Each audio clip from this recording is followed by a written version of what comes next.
Good afternoon, everyone, and welcome to this afternoon's GIBS Flash Forum. My name is Zukiswa Mthimunye. I am faculty at GIBS, and I'm very thrilled to have all of you joining us today on this conversation on how education in South Africa will be transformed by the COVID-19 crisis that we're currently going through.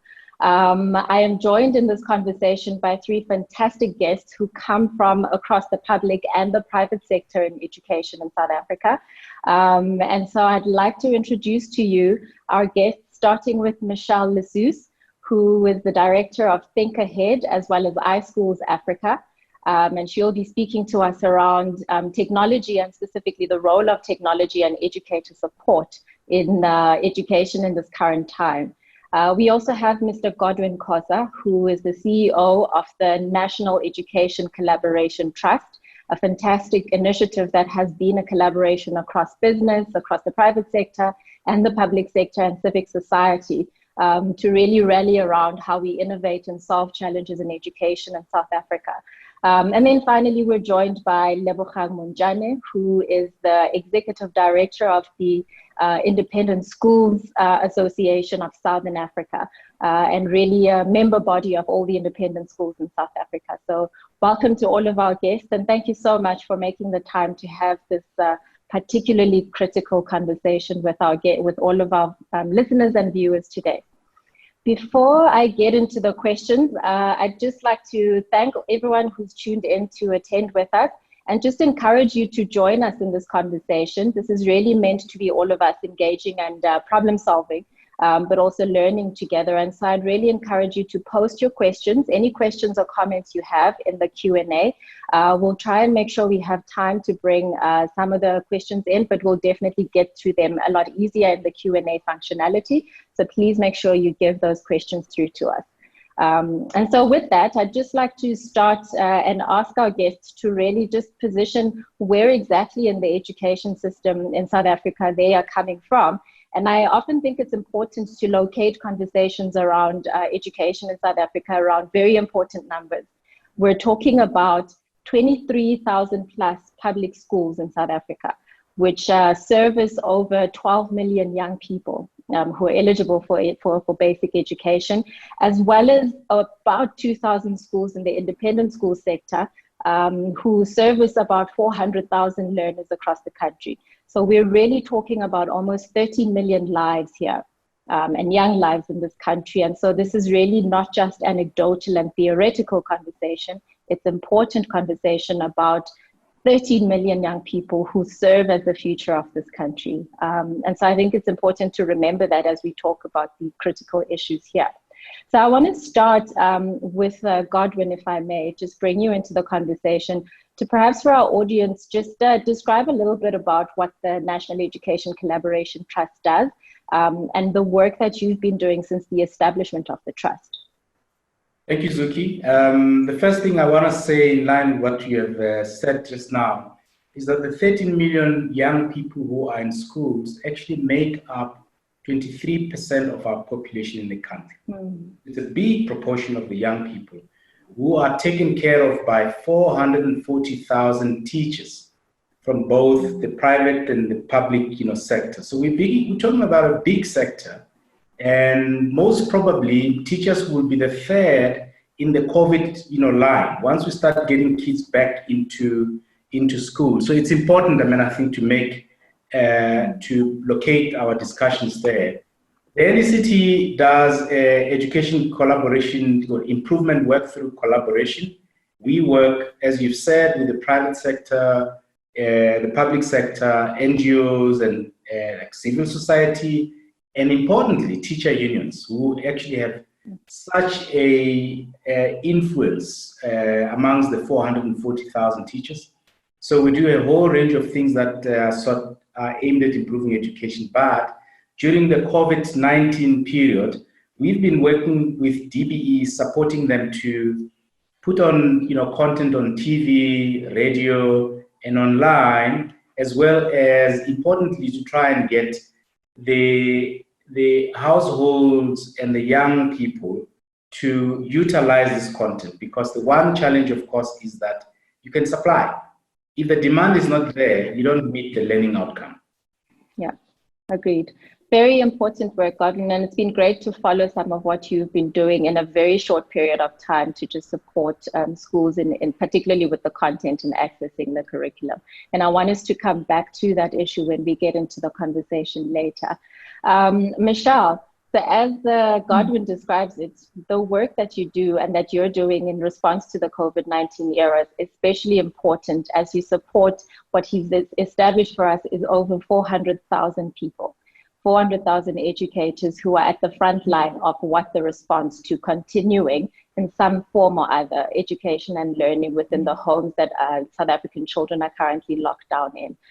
So if you can just tell us a little bit more about what Think Ahead is currently working on with the educators. So Think Ahead and iSchool Africa are really focused on bringing technology to schools and to training teachers on the use of technology in a meaningful way. And we work across schools from ECD until grade 12 in rural, township, urban schools. We also work in the public and private sector, as well as in remedial and special needs schools. And we all know that technology isn't the answer, won't answer all the problems in itself. So a big part of what we do, iSchool Africa and Think Ahead, is teacher training. So we bring Apple technology to schools and we link everything we do with a full solution: teacher training, the right content, teacher mentoring, monitoring and evaluation. And during COVID-19, we've been working very closely with schools to make the shift to remote learning, and also to bring parents now, which have become key stakeholders in education, into the loop, as well as looking for solutions with Godwin and his team on how we can increase access to schools that don't have as much access as private sector schools. So I think what we have seen is a lot of collaboration in COVID-19, and that's what we've been working towards, is that shift to changing education to meet this challenge. Great. Thank you, Michelle. Very important introduction around technology. And as we speak about inclusion in the future of education, that's one of the critical aspects I think that we need to focus on. Thank you, Michelle. Precisely. Yeah, definitely. Yeah. Thank you. Yeah. So I just want to bring Lebogang into the conversation. And I think on technology specifically, I think the independent sector seems to have slightly been at an advantage at leveraging what would have been existing resources in technology within the various schools that are in your membership. So Lebogang, if you can just outline what ISASA does and who you are, and then just start talking to us even around the responses that you've led in the independent school sector. Thanks, Zukiswa. ISASA is the largest independent schools association in Southern Africa. So we have membership in most Southern African countries, bar one. But I think that what we have seen is that we have been deeply privileged to be able to move quite rapidly to remote learning. And even though the independent schools are seen as well-resourced, we do have low-fee independent schools that also had issues in terms of how do they move to remote learning. Those schools have managed to do packs and distribute them to parents with permission from the authorities, either when they're going to collect groceries in the local stores, or they can come in and pick up packs. But really what we have seen right through the sector though, even though we do not battle as much with devices or connectivity, the cost of data is prohibitive in South Africa.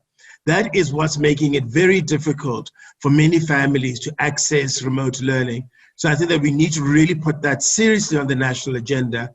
When we're looking at our Indian counterparts, they are not concerned at all about data costs, and they're able to move remotely as a result of the affordability of data. And just thank you, Lebogang, and thanks for that introduction, and even locating us in the important point about the data. What are some of the things you've seen in terms of discrepancy in access to connectivity within your school? So it's one thing to have the technological devices, but it seems that doesn't solve everything. Precisely so. And also many families share devices as well. So what has been interesting is that many of our schools were following their usual calendar and timetable. So they would begin at 7:30 and end at 2 o'clock, and they would actually follow the periods. But some of our schools have found that that is not working. They actually need to be able to have on-demand access to teaching and learning, so that parents can then just share the device amongst the family and the parents and the students. So that is actually some of the challenges that we have found also in terms of remote learning access. Yeah. Great. Thanks. Yes, go ahead, Michelle. Yeah. I wanted to come to you just on that very point. Yeah. So I think there has been a big drive towards the telcos to zero-rate a lot of the educational science, which is a good step. And I absolutely agree that in order to have equity and accessibility in education, you need accessible data. But I think high-level data is not the solution to everything. And I think we all need to also realize that as we move towards the next stage of education. I think the other aspects we need to look at is the teacher skills, the student competencies, the emotional well-being of the students, and really and the curriculum, and bringing that together with that, making sure that the data is reasonable and is accessible. But I think it's not the high data isn't the answer to everything, and that's quite important, I think, in our discussion to look at what is that full solution. Great, thank you. Yeah, and Godwin, I just want to get into, because a lot of the content creation and access to the curriculum has been a part of the rollout and the collaborations you've been quite responsive with, and I wonder how you've seen also those discrepancies around lack of access to data, especially in our rural communities. So how does access, what is it looking like at the moment? The content is there, but are learners able to access it? So, how we educate our children is being challenged at the moment. So if you started from the point of data, so it's not just the availability of data, it's also the availability of gadgets, that can enable the kids to access this content. Thirdly, it's connectivity, because, connectivity is so unequal across the country. And the further away you go from the metropoles, the more challenges you have. But, I think it's Christensen from Harvard who pushed this whole idea of, disruptive thinking and disruption and so on. I think disruptive thinking has a place to change things in education and how we educate. But disruption is not the way to go. Systems don't like disruptions. If you go through disruptions, you can break things completely. I think what we need to be focusing on is how we manage the transition.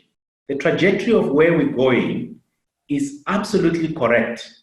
But we've got to manage the transition. Is the environment suitable? Do the teachers know how to teach this thing?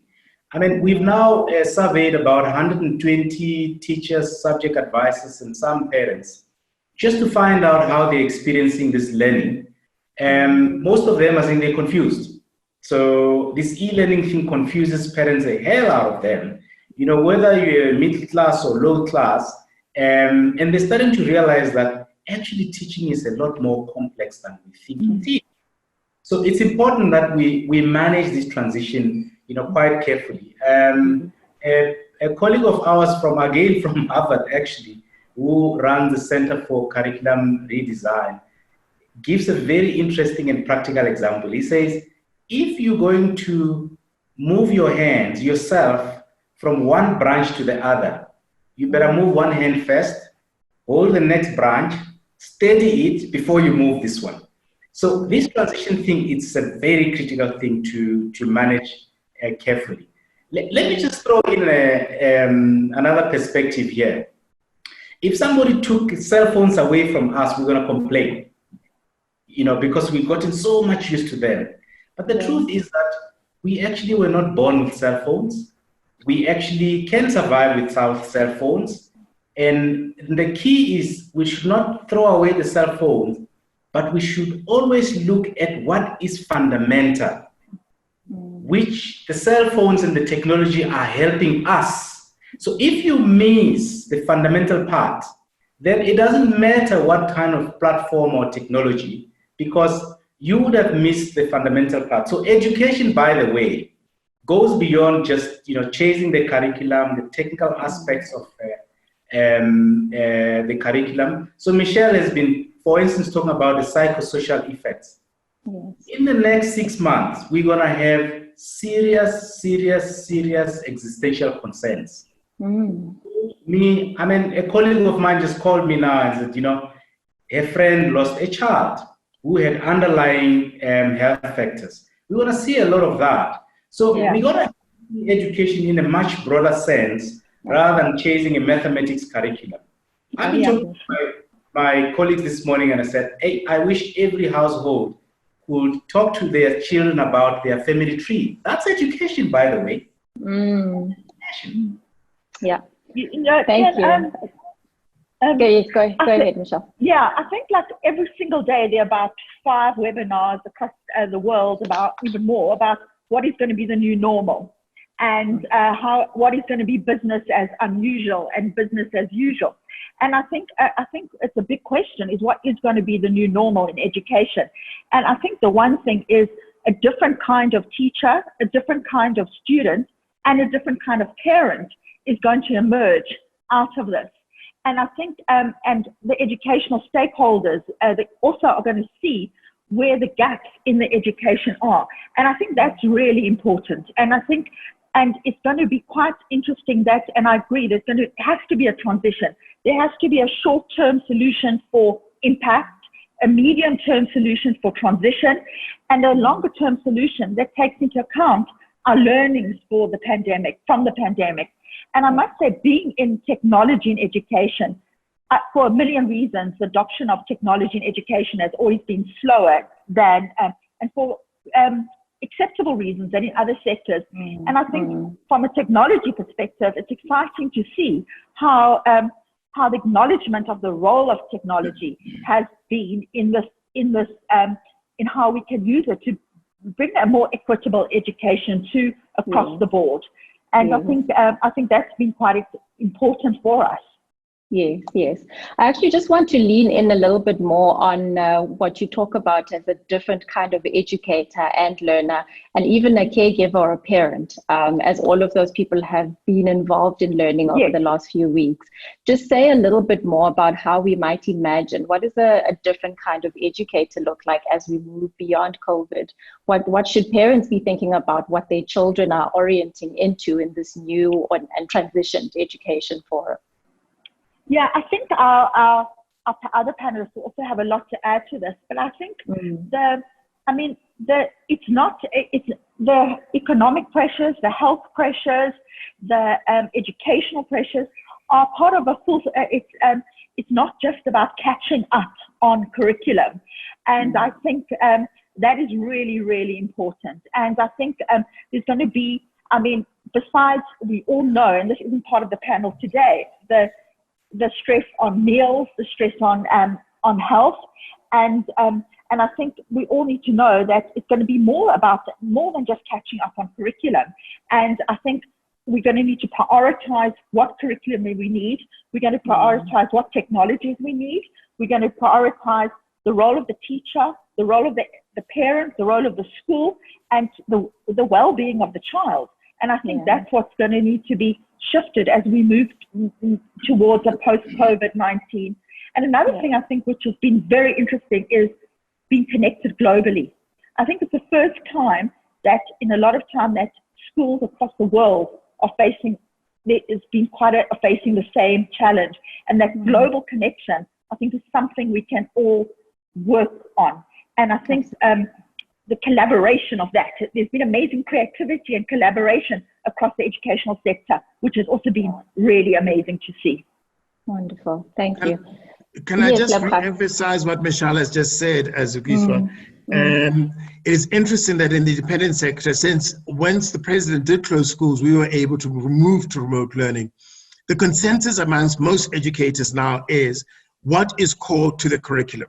So that has been a shift away from what are our lesson plans, but what do we actually need to teach and let's distill that out of the curriculum and focus in on that. We can't do everything that we were supposed to have thought we could have done when we have direct contact with learners. So that is something that has shifted, and hopefully would actually go back, and what my hope is, move away from marks and summative assessments to far more moving to, are we teaching the skills needed out of the curriculum that people are actually going to be able to use in the future? Yeah, great. And I think the point you're raising, Lebgang, makes me also think about the big question that as a country, but certainly those who are educators and now parents dealing with it are wondering, how do I know learning is happening? Now that I'm sitting far away from the actual process of teaching and learning. So what are some of the, I've seen some resources that ISASA is sharing with the community. How do we give parents and the school system an assurance that learning continues? So, you know, I think Lebgang raises a very important point, and at the center of that point is that we have to be focused and as simple as possible, because the parents who are taking care of the kids at the moment aren't teachers. So it is important that us as educationists are able to share with the parents what these critical skills are. For instance, I mean, for your lower end, learners, first and foremost, you got to be connected with the young person. So parents must talk to the young people just to find out where they are socially and psychologically. So that is fundamental. Parents have to find ways of doing that. Secondly, you want to get them to read, simple texts, particularly the younger ones, engage with them around those simple texts, identify the most common keywords that they have to know, how to sound them out and how to spell them out. Do basic things like, multiplication tables, which most parents can do, and you can gauge whether a child can do a 3 up to by 5, and then the next day so you can see that learning is happening. Now they know how to go to the next one and so on. Today they knew this kind of words. The following week they knew the new set of words and that sort of thing. And it's incremental. Parents must be very careful not to put undue pressure on their kids. We actually are in very unprecedented, circumstances. We're going to get a lot of depressed young people and adults and so on. And I think what this situation, raises is we've got to carefully identify what is key and fundamental to humanity, as part of the education. Yeah, absolutely. Thanks. Michelle, Narashni's actually just raised on the question, the Q&As, and thank you everyone for sending your questions through. An important question that's related to what Godwin is saying about how do we encourage the parent and caregiver community out there to be engaged in some form of learning? So we're very clear that instruction as it happens in the classroom is not happening at the moment. That's not the normal that we are in. How can we encourage them, even some insights and tools on what parents could be doing that ensures that learning and engagement is continuing? I think there are a lot of platforms that we can share offering advice to parents. I think parents need to, there's 3 bits of advice that we give, and I think be careful of trying to give your children too much. One thing is making sure there's a schedule and that you have a balance of low-tech and high-tech activities, and make sure that you have there is outside activities, and we also and really don't get stressed. I mean, what we have seen with a lot of schools and a lot of parents is this panic buying of content. It's like almost like the panic buying of toilet paper. Now, the more resources I have now, it's better for my child. I think the teachers will meet the children where they're at. So I think as long as your children are engaged, there's variety, and there's a schedule and balance, I think that's fine. If I'm very happy if for people to take my email, and then based on the grade, we can recommend resources for students. So if you can contact Michelle at thinkahead.co.za, and there's also, we have different online coding programs and different activities for children to keep them engaged, which I think is key during this time. Great. Thank you. And thanks for sharing your resources as well, Michelle. And I want to just bring in the psychosocial aspect of things, because it's really top of mind for parents, for educators who themselves are really stressed at the moment. So Lebogang, I just wanted to ask if you can share some of the resources and tips that you've been sending out into your school community around the psychosocial and emotional support, and even just what our audience can think about to do differently to support what we're anticipating is really going to be difficult outcomes in the emotional state of our children. Thanks, Zukiswa. As I was about to say, that we at disasa.org have a COVID-19 portal, which we actually put in a lot of links and information. It talks about teaching, looking after teacher care, looking after pupil care and families, and also how, the difficulties now also something that we have to worry about is that our teachers are still parents at home whilst being expected to actually do a lot of work, are working from home while being parents. That is something that we need to think about. How do we support our teachers during this difficult time? But so please, people can go to that portal. And then also, as Michelle mentioned, we have curricula, activities, even schedules that parents could look at and use with their own children.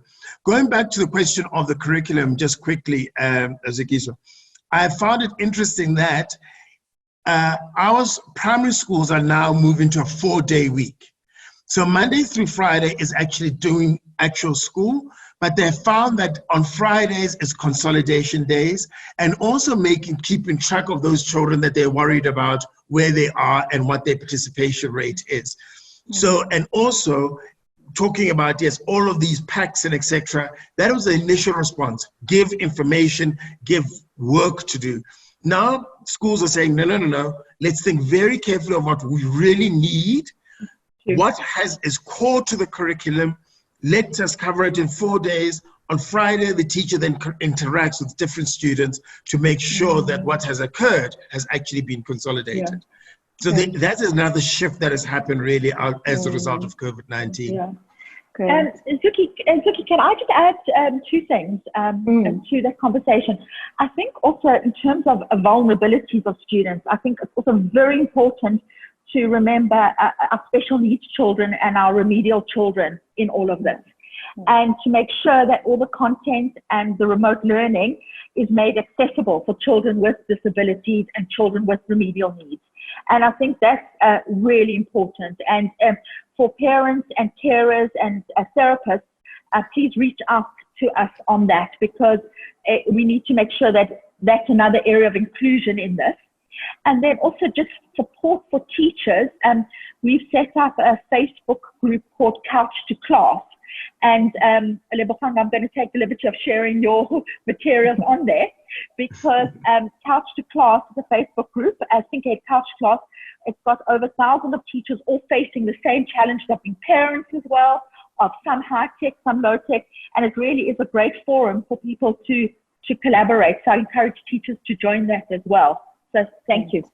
Thank you. Yeah, and thanks for the point on the inclusion as well. I can definitely relate as a parent to a child with remedial education needs.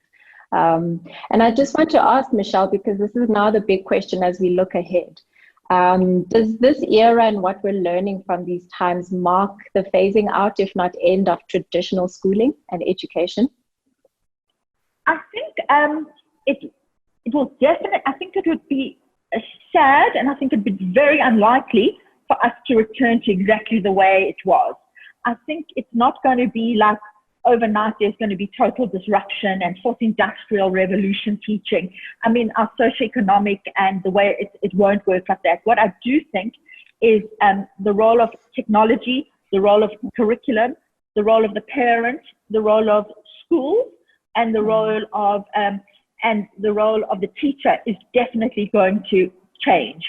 And the structure of school and the structure of the curriculum is going to change. But I think that one thing we've also learned throughout all of this is, one is the power of technology, but also the importance of human connection. And I think that is also important. So I think as we go back, there's going to be a lot of transition that's going to happen. And I don't think we're going to go back to how we are. And I'm hoping that all the key stakeholders will take their learnings and work together to move forward. But I think we're going to prepare for a better education. I feel confident about that. Absolutely. Yeah.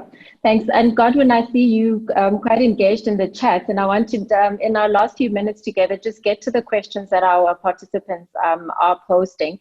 And one of the recurring ones that Godwin has just been getting to is around any examples or cases that we're starting to pick up of models and approaches to how to ensure that however we move forward is inclusive across geographies, especially in learning types, but also from rural to some of the metropolitan areas that we can share with our audiences as we're thinking and building the education system going forward. So the Department of Basic Education has a schedule on its website, www.dbe.dbu.gov.za. And part of the schedule is on TV and radio programs. But, you know, as I said earlier on, just simply supply does not cut it. One of the points at which we must connect the current to the future, it's actually finding ways of optimally utilizing TV and radio. What we're picking up is that, you know, without scheduling, you know, kids don't know what to watch and that sort of thing. Secondly, there is very little guidance on how you optimally gain from a TV or a radio broadcast. So kids just sit there and listen or watch like they're watching soapies. But actually, they should take it like a class. So you take your notebook, sit and take notes. If you have a teacher with data, then the teacher must send you some exercises to do at the end. Have a summary, sit with somebody and reflect on what you've learned that particular day. So this whole business of jumping from one branch to the other, I think we haven't fully exploited the branch that we have now, and which goes quite extensively across the country. So if we could have more teachers and more able parents and more institutions that help us as a country to optimally benefit from radio and TV programs that reach the bigger proportion of the country. Just my parting shot, Michelle, I think, you know, part of what and Zuki will define the change going forward, it's the partnership between the learner, the parent, the teacher, and interestingly, a non-human partner, the content. We've got to find a new, you know, partnership. At the center of that is technology. So this technology actually must help us rejig this partnership between these four key players: parent, learner, teacher, and content. Great. Yeah. No, thanks. Go ahead, Michelle. Yeah, I think I think Godwin makes a really good point, because if we talk about remote and distance learning and we only think about online tools, I think it will really marginalize the disadvantaged students even more. And I think there is and I can see through the questions, when UNESCO has put out a report that school closures will have the biggest impact on disadvantaged youth. And we have to be really careful that divide doesn't get bigger and bigger. So what UNESCO recommends is looking at multi-modal delivery and reviewing the infrastructure that we have. So looking at the WhatsApp, looking at the SMSs, looking at radio, looking at television, looking at data, zero-rated data bundles, and really not just, and so that divide, and looking at partnerships between private schools and public schools, between private sector and public sector. And I think that collaboration is important, so that poverty, the learning poverty curve doesn't increase. And I think it's important. We've seen models around the world with radio and television working. So I think that combination is important. Yeah, great.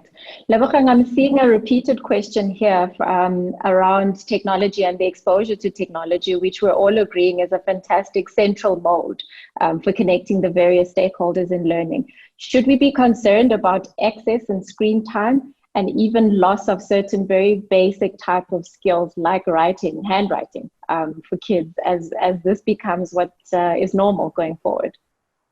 Yes, and I think that, you know, for me, what I think is interesting is that correctly, I think that what is going to change is teacher as facilitator.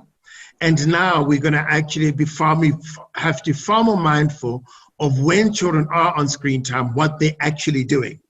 So that is something that unfortunately, actually, parents are going to have to monitor more closely. But I think that I could not emphasize it more as you intimated, Zukiswa. Gross motor skills are central to learning. Also, what we have seen out of the research, that content is retained far better when students are actually writing. So you've got to, you've got to use multiple sentences in order for you to actually know what is actually occurring. So the instrument should be a conduit for learning, but also, as I think that Godwin was saying, you can't just passively watch a TV program or listen to a radio program. You actually need to take notes and actually also go back to those notes and see what other materials inform that content in terms of either a textbook or other kinds of research, resources to assist you in fully understanding what you've just heard or watched. Yeah, and I think another area of children and students spending so much time online is also we need to make sure that we educate our children on cyber security and the social media awareness and really how to be safe online. I mean, we've seen that at a different level now, and I think that all of this is part of new skills that our students and our teachers need to learn. Yeah. Absolutely. So just as a closing point, Michelle, while I'm still with you, 2 words of encouragement, tips, even perhaps some practical things that our listeners can walk away with. And one I'm raising in light of a question around inclusion in this process should also think about how we upskill grandparents who are in different households and also having to come up to speed with technology so that they too can support their young people. So just 2 things that you would really encourage the country and stakeholders from across the education sector with.